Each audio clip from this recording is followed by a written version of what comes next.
pointed out, the rules about today's meeting are that there aren't any rules, which is going to be pretty good.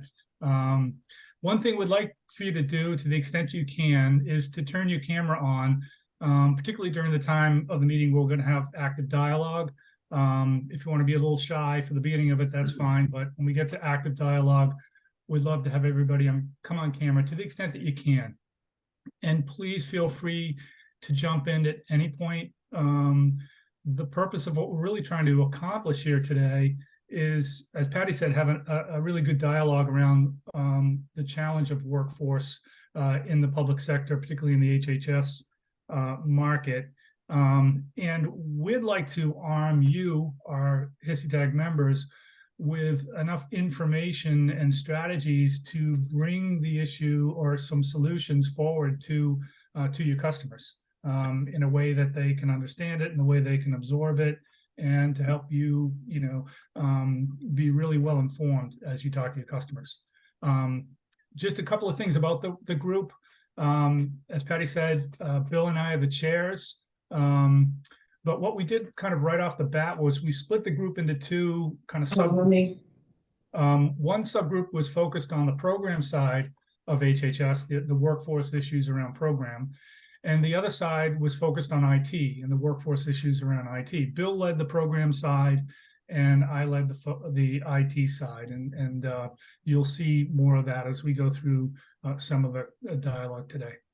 With that, I'll turn it over to my co-chair, Bill, if you want to add any more to kind of what this is all about.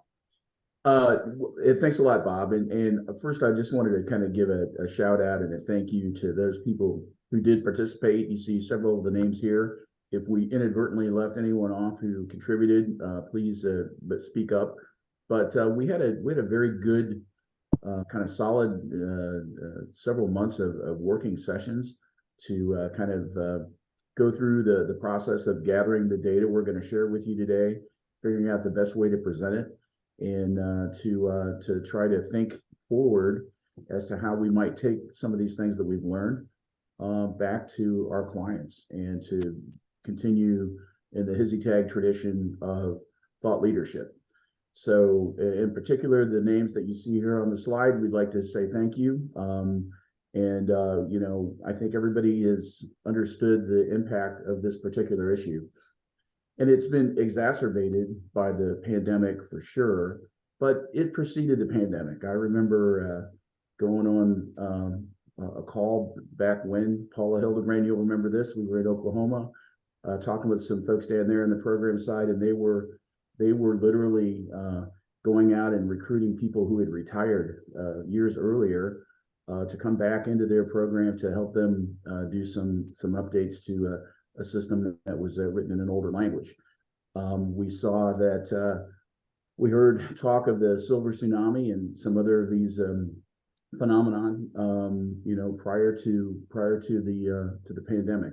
Pandemic certainly stood everything on its head, and I think you'll see in some of the data we're going to share that illustrated quite clearly. So also, I'd like to just say thanks to Bob for his leadership in kind of guiding us through this whole process.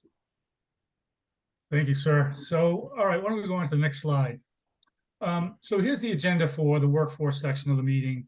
We'll do a quick overview of the topic, get everybody kind of grounded on the same level. We'll then review the results of a poll that we did. We did a poll out to the HHS communities, state HHS leaders, with a set of questions geared towards the program side and a set of questions geared towards the IT side. And we're going to show you the results of their responses. We're then going to do a joint exercise just with us chickens to do a word cloud exercise about workforce and some live poll questions that we're going to ask you folks. And we'll take a look at those results. And then hopefully the bulk of this will be a facilitated discussion about this issue, what the common issues are, what you have experienced out there as you've worked with your customers, and brainstorming on some of the solutions that are either in place, emerging, or maybe could be emerging that we could bring out to our customers. And then we'll wrap up with next steps. Some of the ideas we had was to maybe grab some sound bites from this meeting and post those out through our social media channels, or a short white paper, or some sort of a tool that you can use as you go out and meet with your customers around this issue. So next slide, please. So, it's no surprise what's happened. This is a view of state and local employment. The blue line represents state employment in the public sector, and the green one is local counties and such. And you can see it took a huge dip right around the time of the pandemic. It's starting to crawl its way back over the next couple of years, but we don't think it's ever going to get back to where it was. And as Bill pointed out, it wasn't great before the pandemic. There were issues around workforce before the pandemic. So this is just kind of visual of what's going on. Next slide. All right, as we said, it really is rearing its ugly head both on the program side and on the IT side. Bill, why don't you kind of talk to this? These are the kind of the 8 major priorities of ACF. Yeah, sure. And as you can see clearly that ACF, federal partners, have recognized this as an issue for some time. Again, actually going back and preceding the pandemic.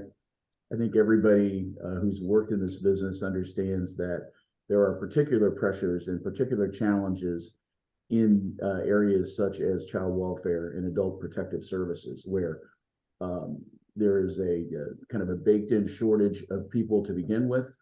You're really hamstrung oftentimes by the compensation that you can offer.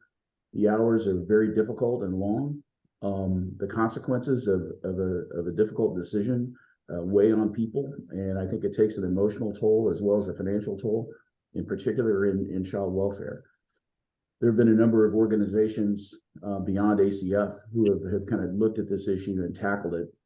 I've had an opportunity to work with, through one of my clients, with the Quality Improvement Center for Workforce Development, which is focused specifically on workforce issues for child welfare and how various approaches can be implemented to address the issue.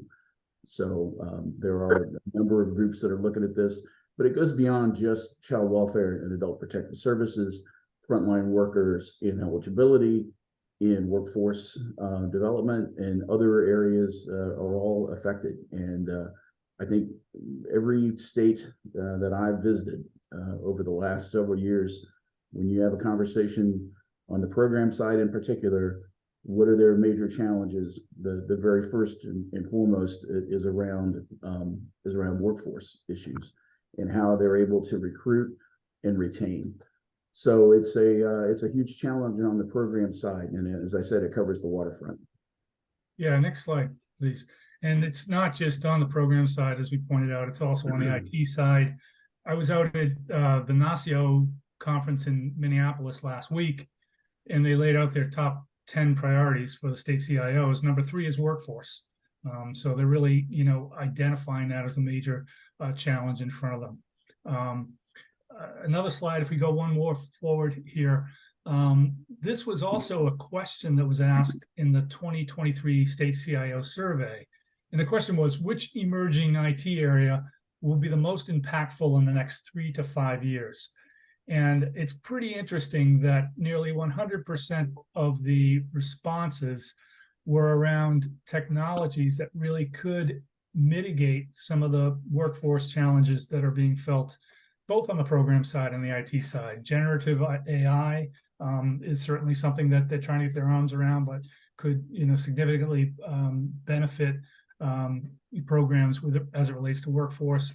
AI and machine learning, obviously, robotic process automation to try to automate some of those rote steps so that workers can actually be doing the quality work as opposed to the drudgery work. Low code and no code is really the ability for programmers to quickly develop applications on the fly that help benefit programs. Oftentimes in consultation with program staff who know what they need to have for a tool but don't know how to get there, the developers using low code and no code can produce these things in much faster. And then obviously mass personalization and citizen personas, to the extent that we're able to identify what the issues are around our citizen customers and really zero in on them when they interact with government agencies is going to make it a much more efficient interaction. So there's hope here. We're definitely looking at technologies that are going to help mitigate some of this. Any thoughts or comments on that? People agree, disagree with some of these technologies? People not understand what they are? Feel free to weigh in or ask any questions that you may have. Hi, this is Mary Fitzgerald. I'd say generative AI and just AI in general is becoming a huge topic. We recently had a client reach out to us to give them some information on what HHS is doing, what other states are doing around AI. So we're seeing it really become a hot topic. Yeah, I mean, it was kind of the only thing that people were talking about at the Masio conference. And I've actually been on the conference circuit over the past, as we all have over the past few months. It seems like a lot of people are talking about it, but mostly it's in terms of putting guardrails around it so that it doesn't, produce any harmful results, which I think is a great idea. I just hope it doesn't, hamstring what it can do for folks. So I think there's definitely a need for the guardrails, but hopefully it doesn't delay too much moving forward in that direction. I read a great article from Mayor Adams in New York City, and he spoke around how he's going to be using AI to enable businesses in his government space. But again, to your point, Bob, very much couched in responsible AI, ethical AI, all of those things that, yeah, that is in itself is a whole day's conversation. But I am starting to see a lot more come out in the space on that. Yeah, one of the things I worry about is that the federal government is talking about putting guardrails around it. The state government is talking about putting guardrails around it. There's probably going to be guardrails at the agency level and then down to the local and town level. So it's going to be interesting how all of those guardrails are going to work together. But again, those are things that are, we're going to see as time rolls on here. Hey, Bob, just a quick question, because I wasn't at NASIO. Talking about AI is one thing, but how would specifically they use AI to mitigate workforce challenges? Did they give some examples? Like, was there a bulleted list or some ideas or thoughts around specific things that they are doing or talking about doing to address that? There were some examples that came out of it, Rick, and I can get you some of those from the meeting, but they were kind of general in nature. But basically being able to cull all of the available data that exists within the agency's four walls in combination with data that might be outside those four walls to help identify where they should be focusing their approach for particular agencies. There's a lot around kind of public safety, roads and bridges, industries like that. But I'd have to get you some of the actual examples that they had across government and specifically for HHS. But great question. And I think some of it, Bob, is, as you pointed out, everybody is focused initially on those areas where you can take kind of transactional rote processes that are repetitive that people do that the technology can handle, and free those resources up to be able to handle situations where a decision is required, where insight and experience comes into play. So I think that's a big part of the conversation. And one of the things that is happening is that there are multiple attempts, I think, to establish some infrastructure around taking on the questions of how you tame this tiger of AI and how do you do it in a responsible and ethical way. So we've talked about in some separate meetings of some organizations that are kind of in that forming stage or early stages of the galaxy to take some of those issues on. So it'll be interesting to see over the next little bit how that plays out. Definitely.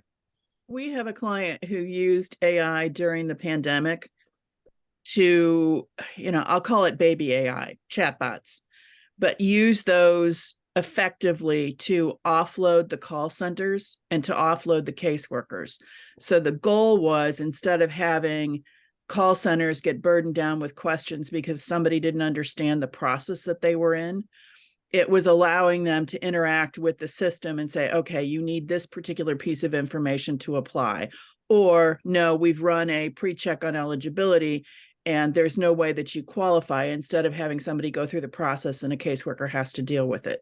So we've seen little steps that have helped with some of the overload on the workforces, especially in call centers. Yeah, I love that term, baby AI. That's great. Chatbot equals baby AI. Yeah. That's and it's exactly right. And a lot of people are pointing to chatbots, and they have been a great use. But I think it really does just scratch the surface. So we look forward to adolescent and adult AI as we move along here. Absolutely. Yeah. Well, and I think like 10 years ago, when you used words like automation and enabling technology, people were afraid of job elimination and all those things. The space has changed to where they literally can't get their work done if they cannot get some kind of assistance. So the market is much more acceptable to these conversations now than they certainly have been in the past. There's almost a sense of desperation. Yeah, I think it's a great point. I mean, particularly on the social worker front, they felt the pinch of increasing caseloads, frontline workers. It's like, they're dying for assistance. Now it has to be logical, understandable, ethical assistance, and that's kind of what the guardrail conversation is all about. But it's going to be really interesting to see how it all plays out over time here. But why don't we go on to the next slide here, Jen or Deb? So the group did a tremendous amount of research coming into this, and we challenged them to go out and kind of find assets and articles about this. And one of the great headlines here from Governing Magazine, a roadmap for dealing with the government's workforce crisis. So they identified it as a crisis. But what we're going to do is we're going to make this content available to you. If you go on to the next slide, this is a document that we pulled together that we'll send out after the meeting. And you can see that it has hyperlinks out to the articles. I mean, if you're dealing with customers and you're trying to get your head around what this issue is all about, this is a great resource for you. It's been great for me as I've got my head wrapped around it as well. And we'll continue to as a work group, look for additional assets, not so much about describing what the issue is, but here are some of the mitigations and implementations that are going on to address it. So kudos to the team for helping pull this together. And again, we'll get it out there.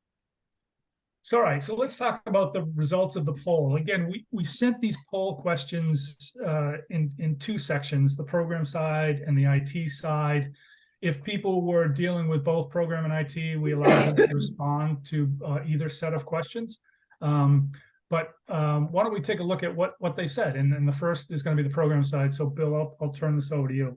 Yeah, great. Thank you, Bob. So let's go to the first question, if we could. This is essentially asking the respondent what programs they actually represent. And this was, I thought this was a great result in that we've got a pretty broad, fairly consistent set of respondents that represent a variety of programs, including child welfare, child support, Medicaid, the other eligibility programs, employment and training. So it was a little bit of a validation that the responses we got were going to broadly represent the population that we were talking to. We had a question about the number of respondents. It was in the neighborhood of the low 20s, which was, obviously would like to have had more, but I think that was a decent response and enough for us to get a pretty clear picture. And nothing that showed up here was kind of intuitively an outlier. So I think that it was a fairly valid sample. In terms of classifying the current staffing levels, as you can see, as you go down the various choices, it grows and expands. If you take a look, somewhere in the neighborhood of 65 to 70% have a greater than 20% vacancy rate. So that indicates that there's a serious issue here. Less than 20% are fully staffed. So it is again a validation that we've got an issue here that's affecting the whole industry. So among the reasons for the current vacancies that were cited, if you look to the middle, the retirements is in the 30% range, the silver tsunami that everybody's been hearing about, just kind of a general bucket of high turnover or churn. One of the things that, this is anecdotal, but in speaking to a deputy commissioner of a fairly significant state, talking about his workforce, in particular for child welfare, he indicated that, statistically, in the course of 4 years, the entire organization had turned over twice, from a pure statistic viewpoint. Obviously, that wasn't everybody within the organization, but at the rate that they were seeing that churn, it deeply affected their operations. A number of people identified some reasons that they had lost people were pay gaps, and that's nothing new in state government. There's always been a lag between some will work in the private sector and public sector. So it's something that states continue to face as an issue. The next one, please. In terms of the types of staff that were affected, kind of going back to our earlier conversation, just the pressure from all sides that comes at someone who is working front line as a social worker in dealing with people's day-to-day real problems. It takes a toll, and so it's not surprising to see that is the vast majority of the types of staff that are affected. Hey, Bill and I had a quick conversation about this yesterday. One of my jobs early in my career was with the Massachusetts Department of Children and Families, and I was on the administrative side, kind of budget and IT, but obviously dealing with the social workers all the time. And they were the most dedicated staff I had ever met, but they were constantly burnt out. And I was just wondering, this is just a theory here, when the pandemic hit, as the gig economy has started to come around, have some of these workers just thrown in the towel and said, it isn't worth it anymore. I don't get paid enough. I can go do an Uber gig and make more money and not have the stress. I wonder what other people think about this. Do we think that had an impact on this type of work, this frontline caseworker, social worker work? Yeah, Bob, Gary here. I'll jump in. Absolutely, yes. And I think it's a couple things. One, it's the existing workforce that was put on a whole lot more pressure during the pandemic, pivot to online, new technology, a whole different dynamic. I think equally important, borne out by the statistic, is getting new talent into the marketplace. So I think the second part of that is absolutely a trend, right? Where I have choices, right, to go make money and have work-life balance. So I think it put tremendous pressure on the existing workforce, people leaving, but I think backfilling the pipeline with new workers, probably more of a challenge. Absolutely. Yeah. And if I could add on to that, Gary, this is Leah. Adding on to that is, the recruitment of that new workforce. So we are at a point where technology is being introduced to actually support the workforce, and perhaps the older workers who aren't used to interacting with technology, they want to leave because it's too overwhelming to deal with the technology. But then on the flip side, you have the new workforce that are coming in already having knowledge of, how life can be made easier with smartphones and tablets and things like that. So they come in a little bit disillusioned when they're asked to do a whole lot of manual work, and that causes them burnout. So it's interesting that, technology is impacting both sides of the coin, whether you've been in the workforce for many years or just entering it, especially when it pertains to social workers. Yeah. And I always like to talk a little bit about the doom spiral, which means if I'm in a unit and there's 5 workers and one of the workers leave and then they distribute their caseload, now I'm overworked, overstressed, picking up the phone, getting beat up every day, and that just encourages more turnover. And the answer of just adding staff is the real challenge, because it's 6 months before they can add value. So they're also detracting from the workforce who's already there. And you end up in this backlog of work, that this mountain of work that you can't get ahead.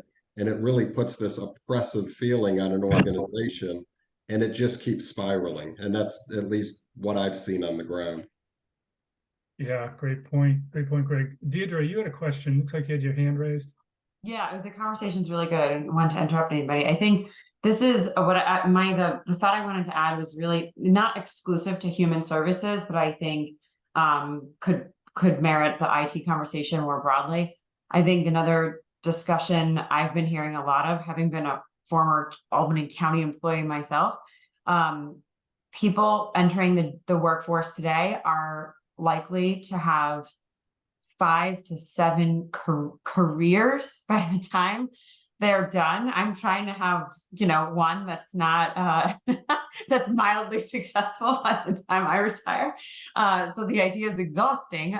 But I think the combination of civil service and in some states like New York, the union environment is really diametrically opposed to what younger folks who are entering the workforce now are looking for in a career that can support them as they grow. 30 years ago, you came in as a L1 and you just boop, boop, boop up the ladder, and with the goal of maybe by the time I'm 58, I'll have a pension and I can retire. And that dream is just not what I'll say kids are graduating from undergrad with these days. And so I think that, Leah, to your point, recruiting the new talent with at least technology that is consistent with their personal lives and what they have been training on so far in their education is super, super important to get them in. But I think we need to also be thinking about that sort of public-private partnership too of, we can change jobs, but how do you keep good people in the organization? I know the private sector struggles with that all the time, but I'd love to help our public sector colleagues sort of think about that too in ways that benefit everybody. Great point. And that is an excellent point. And there's two things that accompany that is, What, Derek? what is your leadership, right? The leadership of your organization, how are they managing that? And every day there's leaders driving home saying, I can't wait till things go back to the way they were. There's almost not the recognition of they never will. And part of our job as thought leaders is to start pushing that narrative, because if you're waiting for that, it's going to be a really long wait. And then on the other side, when you're speaking to recruiting, how many organizations have looked at not only what their value proposition is, but what the workforce is looking for? Exactly to your point, there's a mismatch. So we're not even advertising for staff in the right way. And that's causing additional challenges as well. So it's almost like this throwing the net, trying to get as many people as you can as possible. Then they start and they're like, that's not what I signed up for. And they leave. And there has to be some kind of recognition or at least alignment. This is who we are. This is what you're looking for. Let's talk about how that fits together. But it doesn't exist right now. Great. This is a great conversation, you guys. Yeah. Hey, when we get to the word cloud, I'm gonna use that doom spiral. All right. Why don't we keep moving along the questions here? So we ask a question around what type of strategies are organizations employing to address this issue? What are some interesting things that might be happening? So it's a lot of it seems to be around the whole concept of one-to-one in career coaching or mentorship, which those could probably almost be combined. There is a few states that are and organizations that are looking to reimburse for continuing education that can take this on. Cross training, so that within the organization you have people who can handle multiple tasks, perhaps even multiple programs. and creating career pathways. Kale, I think you just mentioned in the chat that a lot of states are kind of switching their strategy and their narrative and their thinking from what was once considered a job to more of what's a career within an organization, and to be able to have a more broad experience in your work life as a part of that. So states are recognizing this, and local organizations, and they're starting to put some interesting programs in place to address it.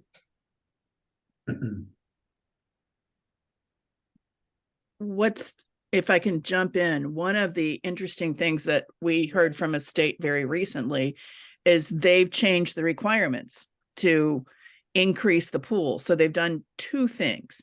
They used to require that many of the workers be located in the state capital.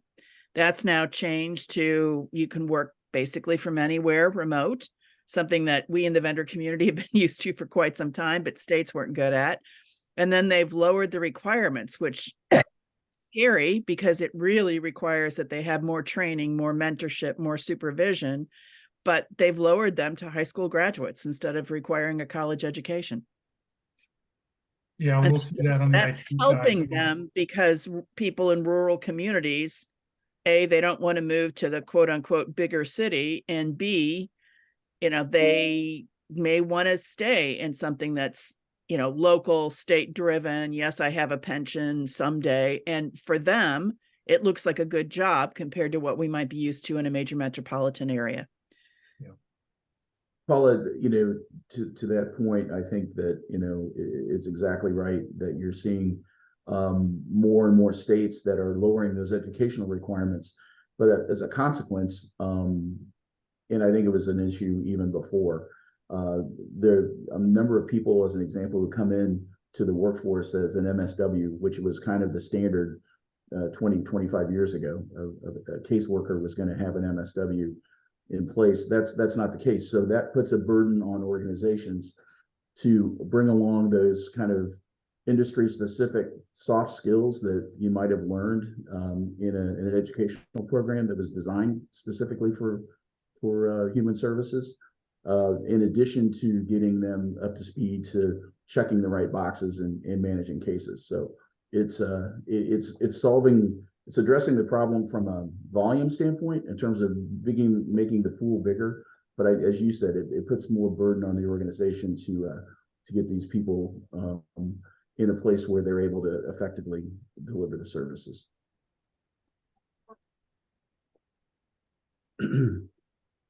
So another question we asked was, are organizations employing any strategies to redistribute the work or look at new ways to address it, either through combining programs and call centers, centralized processing, et cetera?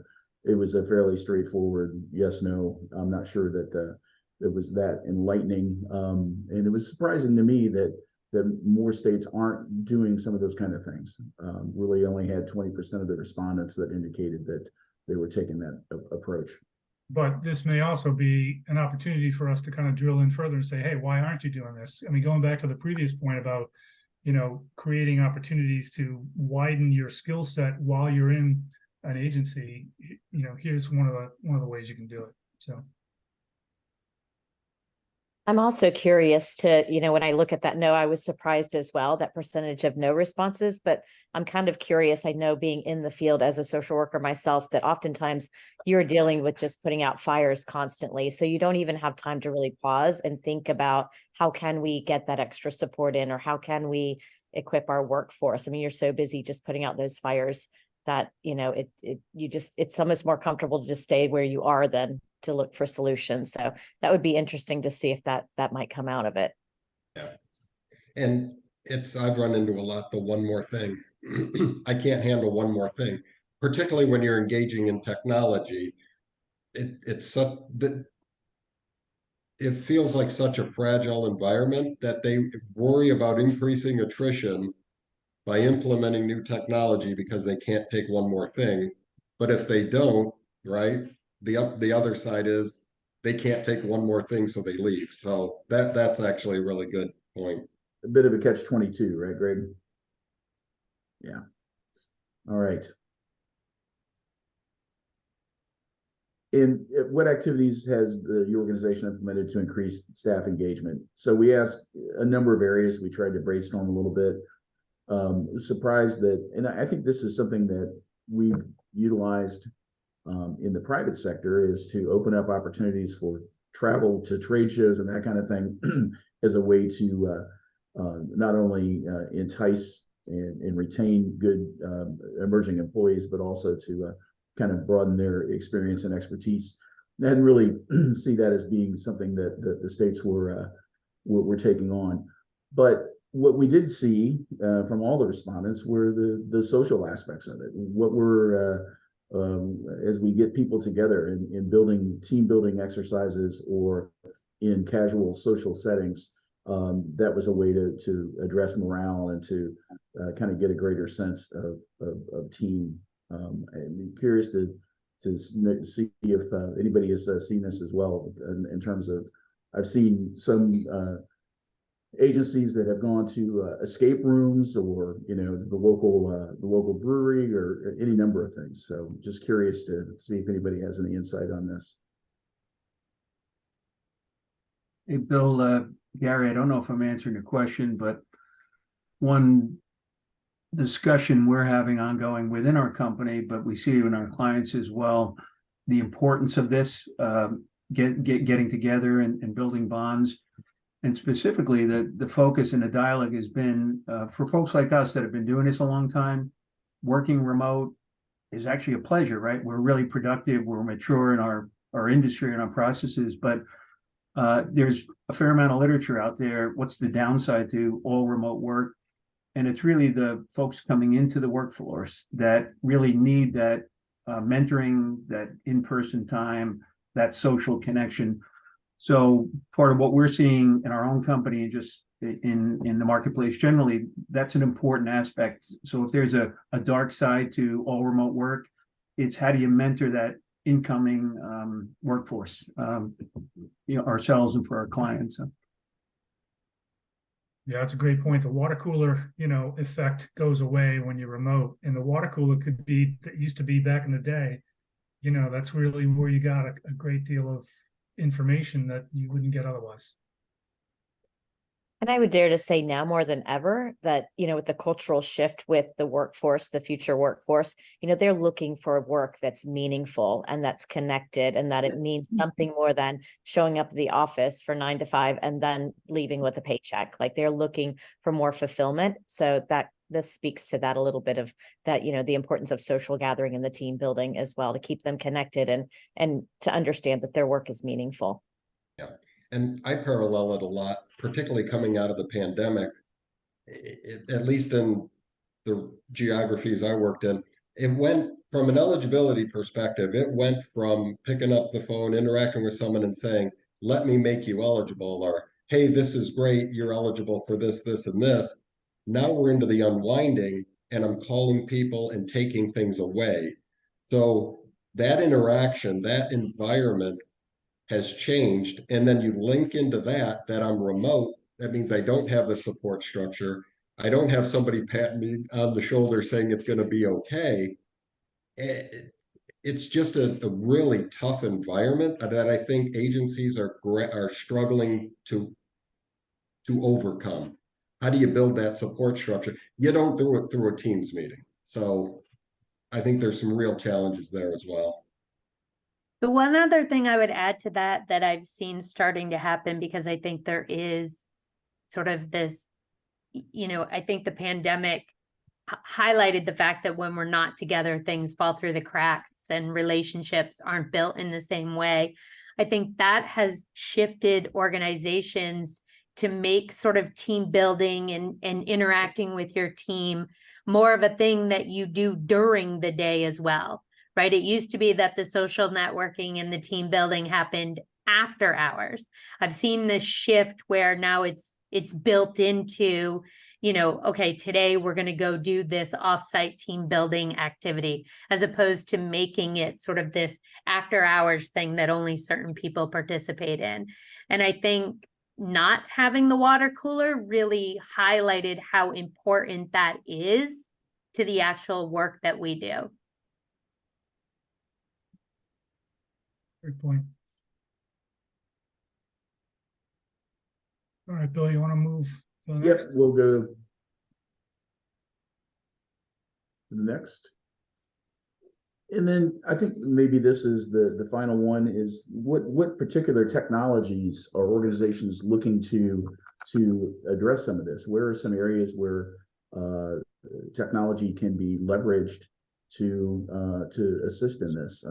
We talked earlier about the baby AI, the chatbots. It's something that in particular has really kind of grown within the pandemic, and in particular their use, I think, in call centers and other contact centers where there was access not only for people who were interacting to be able to get some basic information conveyed, but also for the workers themselves with providing access to policy manuals and other documentation that can assist in their job.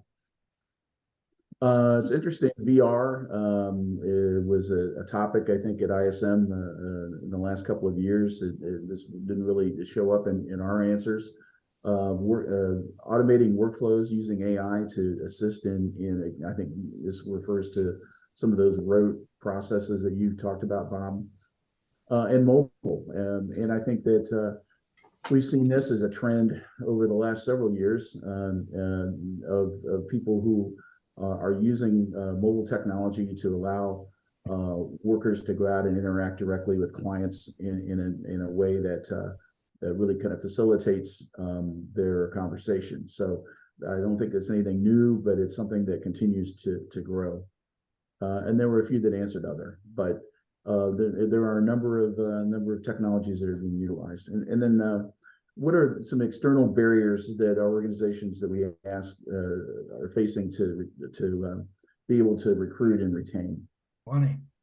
The costs associated with this, and this kind of ties back to what we talked about earlier in terms of the pay gap between public sector and in private sector. That with an ongoing upward pressure in terms of costs and difficulty of being able to make ends meet on what is a traditional starting salary for a lot of these social workers, I think is viewed as a definite barrier. And usually these kind of things do kind of circle back to the money. Related to that is the availability and the cost of childcare. The workforce that everybody wants to retain are typically families who have young children and are in need of childcare. We all know the pressures on those families, and the availability of affordable childcare is a real challenge. The other thing that popped out here that I thought was interesting and relates back to a previous conversation was the minimum educational requirements. And this has been identified by some of our respondents as being a barrier. It'll be interesting to see the results that some of the states that have enacted a lower educational barrier to kind of see what their results are.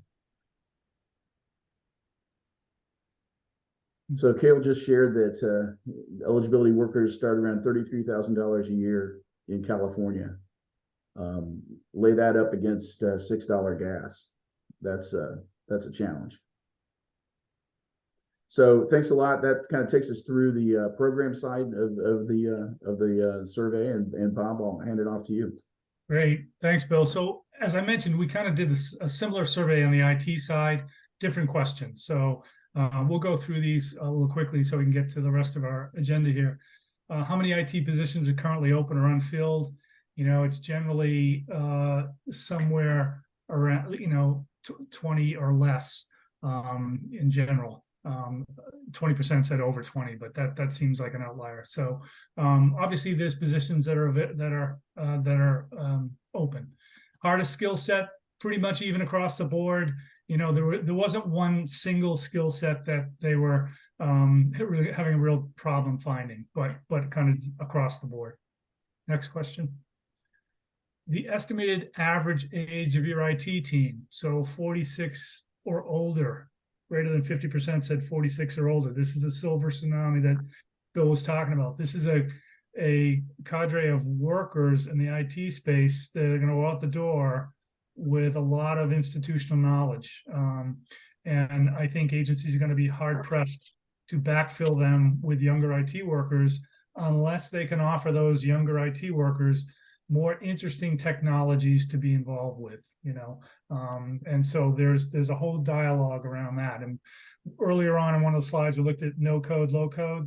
Those are the types of technologies that agencies are probably going to want to incent younger IT workers with to come in and really contribute to their agencies. Next. Hey, Bob, just real quick, and this may be a totally irrelevant tangent.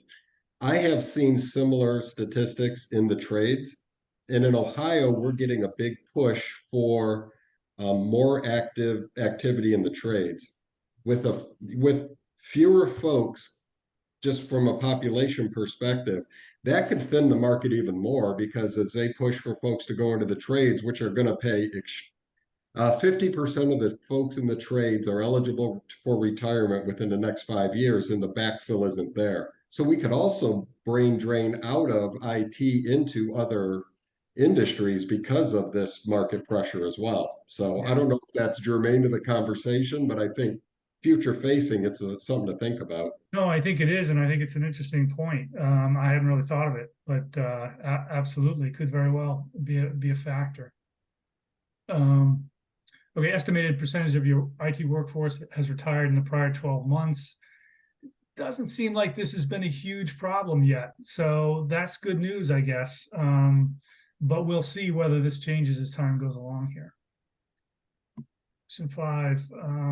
So the shortages are kind of across the child welfare and Medicaid/eligibility front. I guess that's not a surprise. That's where they're having the biggest drain of IT staff supporting those agencies. Next slide. Are you doing any consolidation with other IT departments? I found this really kind of interesting. Very few are doing consolidation across other IT departments. And this kind of goes directly against what's going on at the statewide level in most IT shops. Most state CIOs are trying to consolidate all of the IT workers from the agencies. But once you get into the agency, from sub-agency to sub-agency, according to this response, it doesn't look like they're doing a lot of sharing. So, interesting. Could have been the way the question was asked, but I was a little surprised by this. Question 7. Have you used cloud infrastructure to alleviate maintenance and operations? Lauren, this is great, right?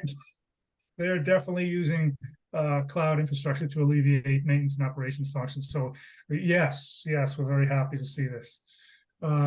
Question 8, if you've answered yes to that question, have you been able to find people familiar with managed applications that run in the cloud? And again, for the most part, people have. Now this kind of runs directly against what I've seen with some of my customers, particularly as it relates to multi-cloud. They learn how to manage in one particular cloud, but don't have the people or the wherewithal or the incentive to go out and get people trained to operate in a multi-cloud environment. And that might start to be limiting as time goes on here. So we'll see what happens with that. Question 9. Have you implemented any other creative or out-of-the-box ideas to mitigate these challenges? So this is kind of similar to the program side, more remote work opportunities, clearly. I think it aligns with IT very well.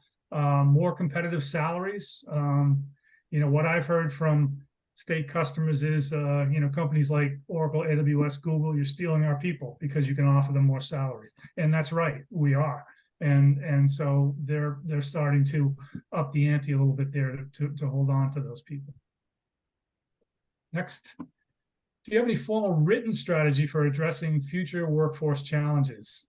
Kind of a resounding no here. Not a surprise, it's not something that people are at this point putting a lot of time and energy to document how to mitigate it. But again, this may be an opportunity for us in the vendor space to help these agencies identify, some things that they can do and to document those things that they can do to mitigate workforce challenges. And then finally, I think we have one more question. Is your IT workforce challenge worse, better, or the same as other areas in your organization? And predominantly it was not, it's no worse, it's no better, it's about the same. And I guess there's no surprise there. We were just trying to pick at whether or not it's really significantly worse on IT side of program. Seems like it's pretty bad across, evenly bad across the board.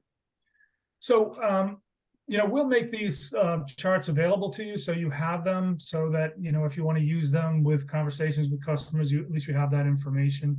But this next part of our conversation is going to be a lot more kind of interactive. So Jen, do you want to just give us a little background on this and get us going?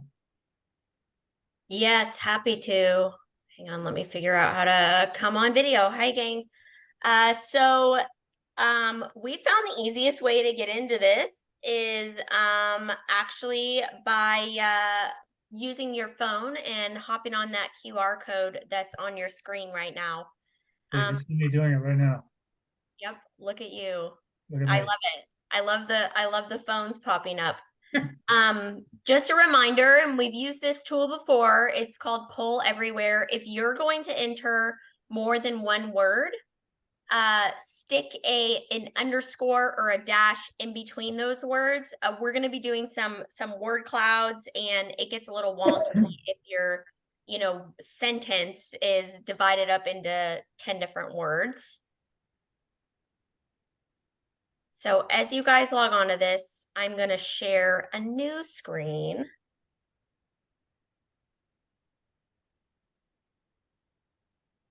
I love it. Everyone's hopping into it here. So you can kind of see where things are going here.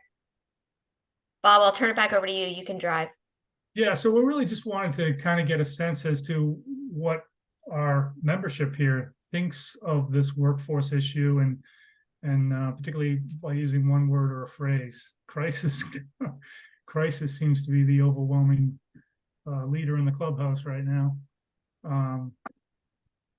Some overwhelmed, interesting ones here. Miscommunication. Yeah. Uninspiring. Interesting. All right, we'll just give it another 10 seconds or so here to see what else we get. Psychological. Yeah. Compensation. Shortage. Daunting. That's a good one. All right, well, terrific. That, I think, can we capture that, Jen, so we make sure we have that for future reference? Okay, great. All right, next question.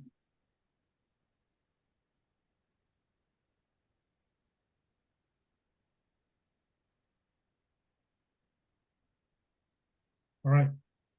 Looks like 2/3 or better of the companies have proposed mitigation solutions. If you're in the 1/3, you ought to get thinking about this, because it's definitely a major area that customers are in need of some assistance. All right, why don't we go on to the next one, Jen?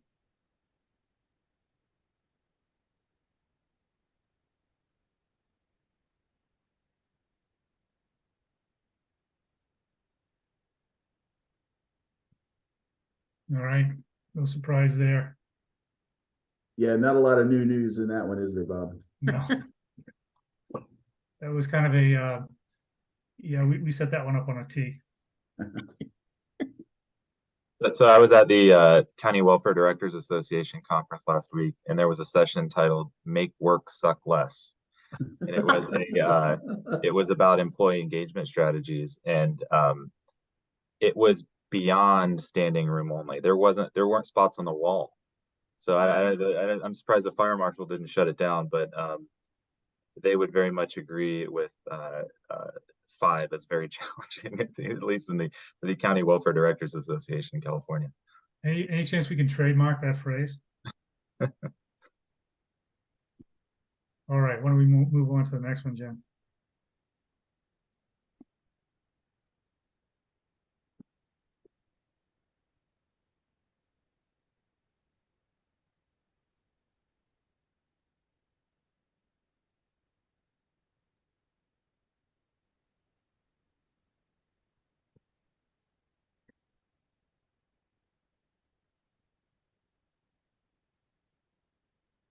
Contract, automation. Yeah.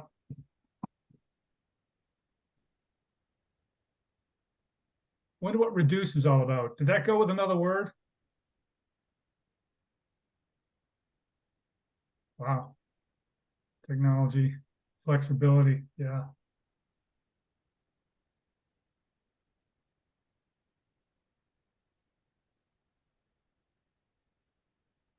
Oh, these are all great. Again, Jen, if we can capture where we end up in the final one here. Great. And I think, if I'm not mistaken, that, oh, we have a couple more here. Why don't we go ahead to the next one?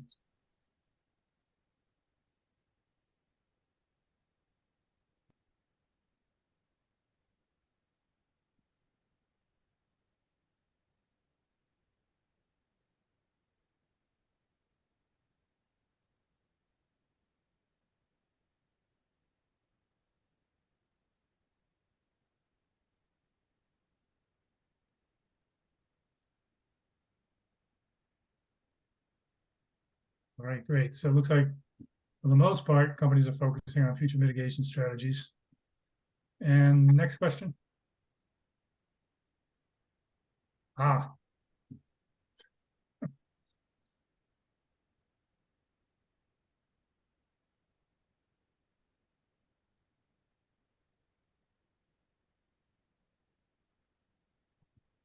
Right, for the most, yeah, it looks like it's 2/3 or greater than 2/3. Yeah, so it's not just our customers, it's us as well, and you know, we'll have to eat our own home cooking here in order to mitigate this. Great. It looks like that's probably our last question, Jen. I'm doing a time check here. 1 o'clock. All right.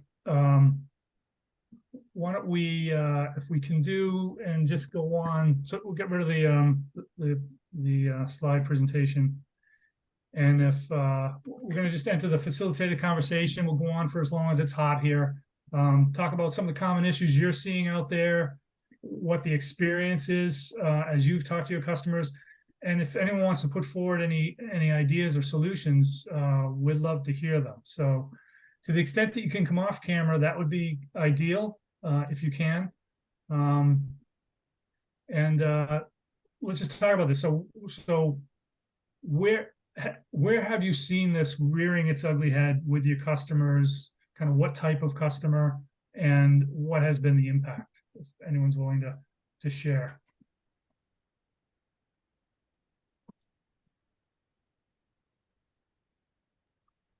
So I'll go first. It's Patty. So with customers, we have certainly seen a workforce shortage when it comes to frontline staff, whether that's investigators, field workers, eligibility workers. I mean, those individuals who interact directly with clients being served. And what seems to be very challenging is, you know, new workers coming into the workforce are surprised by the lack of technology that is in place to support them. And the majority of them have, you know, grown up and studied in a way that a lot of us didn't, right? Like the idea of you know, using pen and paper to capture a dialogue or to fill out a form is a bit unheard of. So I think, you know, what we've tried to do is offer innovative solutions in that regard that can look to not change the way you do your work, but maybe change the way you enable your newer workforce to do that work in a way that feels more comfortable to them. So we are seeing a lot of shortage in that space, which I'm assuming everyone is seeing that as well. It is very, very challenging work. And then you sort of tie that with maybe a lack of what could be considered innovation. There's a lot of innovation happening, you know, in back end solutions, but those aren't the solutions that are really being leveraged by your frontline staff who are interacting with your clients. So I think there are a lot of challenges in that regard. I think it a little bit goes back to, you know, what Deirdre talked about it in the beginning a little bit as well. Like there's not this, but people don't aspire to have the one career and the one career that they have forever. They aspire to, they tend to aspire now to have many fulfilling moments or opportunities in their life. So how do you take advantage of that time you have with individuals to ensure, you know, they are fulfilled by the work they're doing, with the hope that they will do it longer than, not as long as probably most of us have done, but longer than what they are currently doing. In that the turnover is significant, right? And the investment in training is significant. So they're completely out of whack, which keeps that workforce really struggling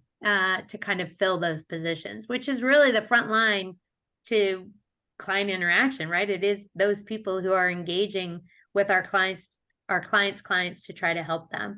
So that's where we're seeing it across the board when we're engaging with agencies, is really in that space of direct interaction with our customers' clients. So there's another facet of this too that I think affects all of us, that is exacerbated by a lack of staff, and that is as many of us work with our clients to implement new systems, we obviously rely upon subject matter expertise and experience on the client side. And those are typically people who have been around a long time, that know where the bodies are buried, that know the culture of the organization, and they're deployed. They're out working, 12 hours a day, and just are essentially not available to participate in those key sessions early on. And I think that that's something that affects not only our clients and the quality of what they end up with from an implementation standpoint, but it affects all of us as well. So it's something that is a huge impact. I was just gonna say, I think that there's also like the equation is no longer the same.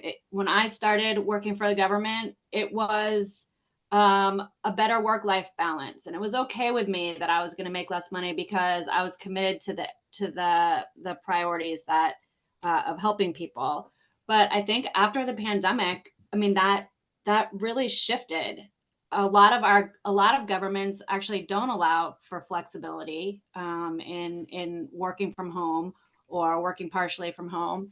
And for a lot of folks, whether they're finding flexibility in the gig economy or they're coming to the private sector because it actually offers a lot more flexibility for our family. I think that as governments stop offering the same pensions that they were offering, when I started, less flexibility, less good benefits. I mean, it's really a very difficult equation for a young person to make when they're deciding what job to go into.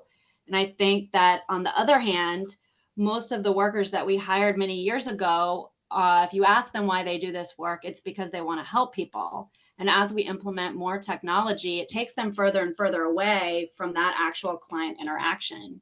And so I think some of the technology that can help reconnect workers back to the mission is like providing some transparency about where they are in the process. How many people are they helping to feed?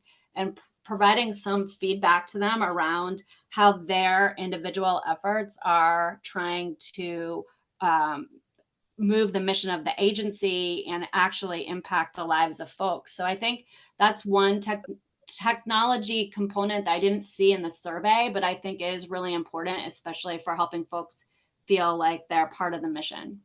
That's a great point. So basically less friction, providing technology that reduces the friction between them and serving their customers. Right. Yeah, kind of a different slant for me. So again, focusing on the IT side, and I deal with a lot of CIO offices and CTO offices, it's like they're in this conundrum that they can't get out of. They want to do more, but they don't have enough people, and they don't want to train their people on new technologies because they don't want to take them away from doing what they know they can do. And we need to find a way to kind of bust through that. And sometimes I just feel like saying to them, you know what, if you just, this isn't rocket science. To learn a new technology is not rocket science. You need to pull away from the shackles of what you know and what you feel comfortable with, and enter a little bit into the uncomfortable.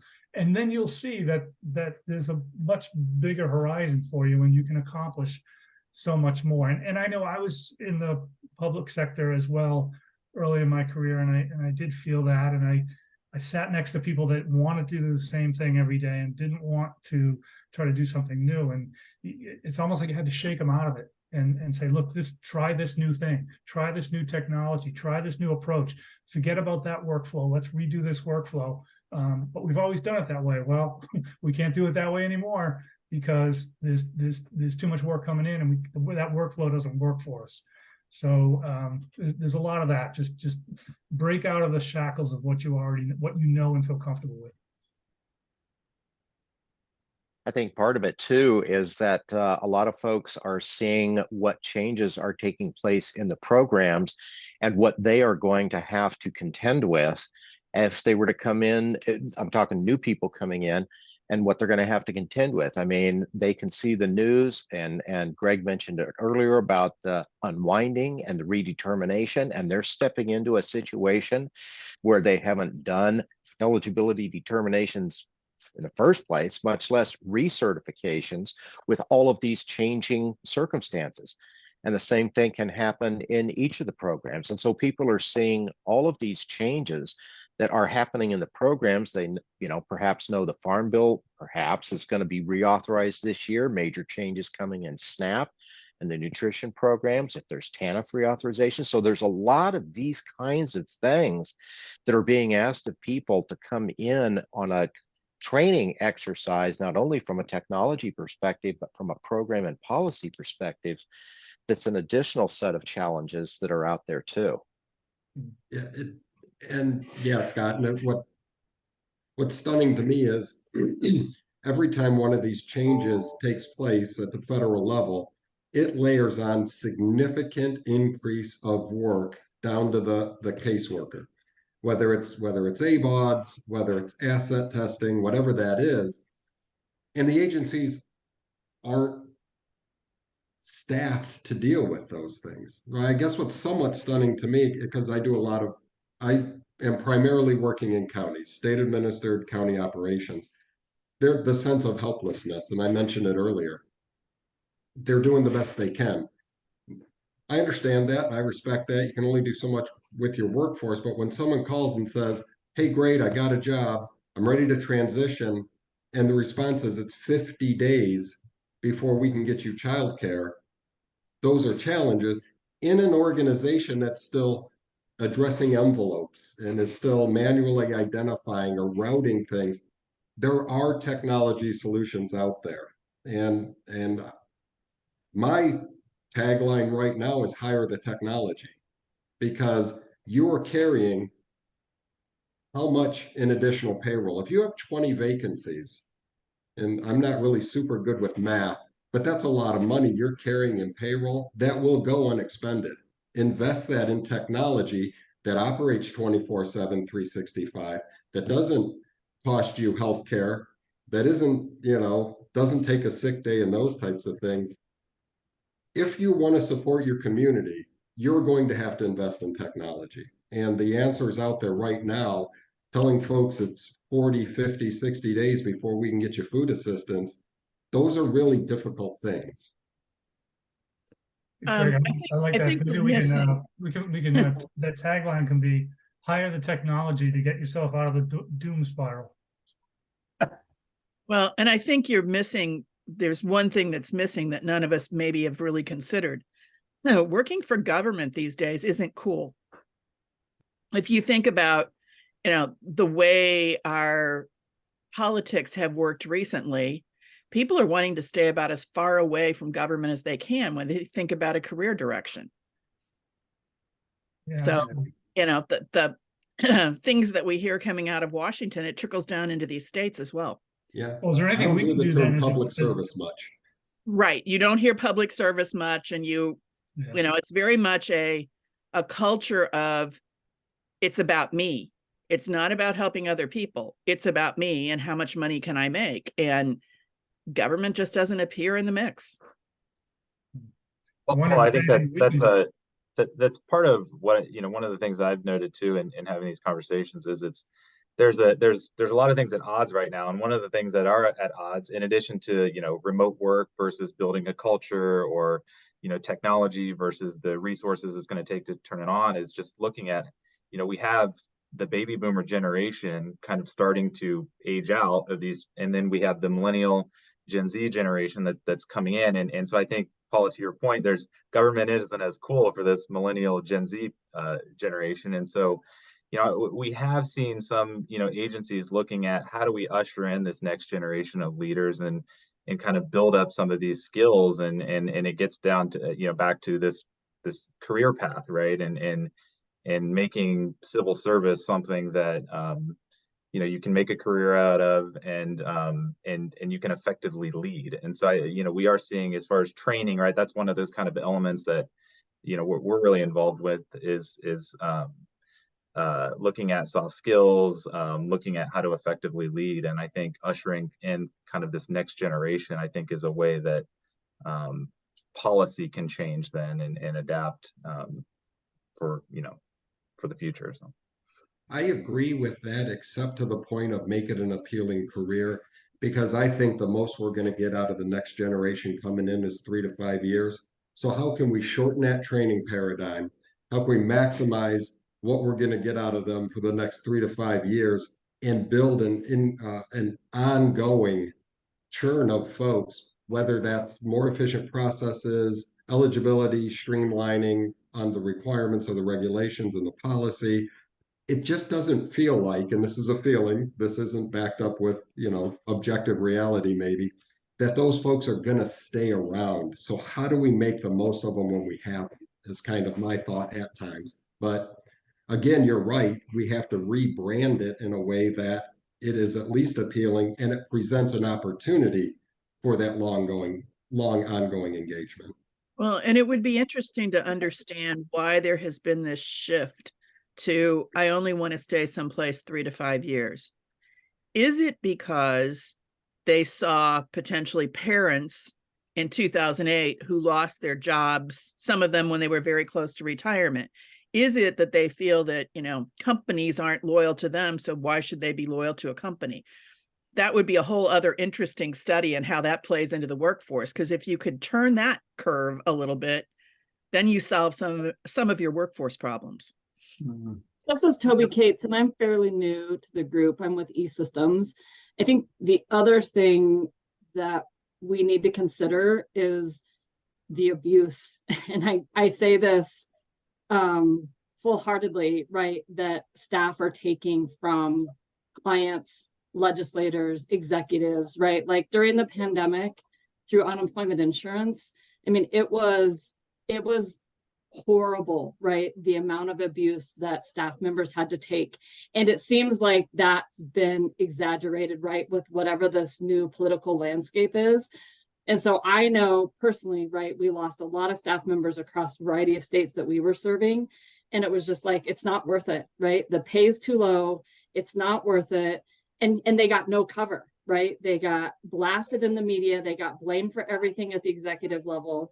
And then they had to deal with claimants who had no respect. And so I think there's a whole nother side of this for government employees, and how we work to try to build in some of those buffers, because no one should get death threats.